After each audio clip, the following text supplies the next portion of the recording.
højt for så at falde så dybt? Altså, det er jo det der med, at hvis du skal nå stjernerne, så bliver du nødt til at slippe jordforbindelsen. Okay. Og det er der bare nogen, der gør, og det skal vi andre være glade for, fordi det er jo dem, der giver vores liv farve. Og det der, vi lærer jo meget, og vi også giver det store. Den vil jeg glæde mig til at læse. Tusind tak. Det er godt, tak for det.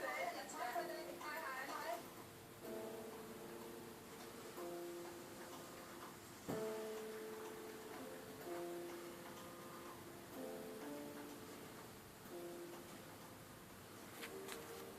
Deres housewarming i slutningen af september bliver en af den slags Great Gatsby-fester, som folk vil huske i overvis. Den lørdag aften er herskabsvillaen på Stationsvej i sandhed forvandlet til et palads, et illumineret slot, hvor til festklædte gæster strømmer fra nær og fjern.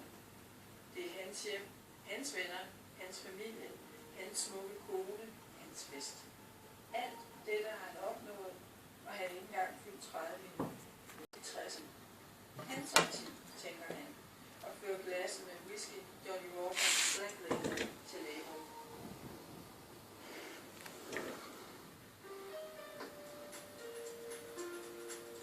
I morgen præsenterer Frederikke Aagaard endnu et forførende rum.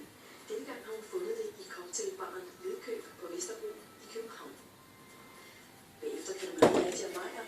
I en alder af 78 rejser hun stadig til modemesser overalt i verden. Se mere til Nadia i vores nye serie Danmarks unikke stilikoner. Senere får Maria Monson besøg af Martin Buch og Rasmus Botoft, også kendt som Rytteriet. Se hvad de mener om komedien The World's End i Filmselskabet. Arkitekt og indretningskonsulent Frederikke Aagaard besøger de usædvanligt velindrettede og gennemtænkte lokationer, der findes rundt om i Danmark. Frederikke får også et bud på en mental rummeanalyse foretaget af specialist i arkitekturpsykologi, Mille Sylvest. Den tager vi lige en gang til. Frederikke får også et bud på en mental rummeanalyse foretaget af specialist i arkitekturpsykologi, Mille Sylvest. Det er sådan en eller anden form for kreativ anakronisme, ikke? Ja, ny programserie på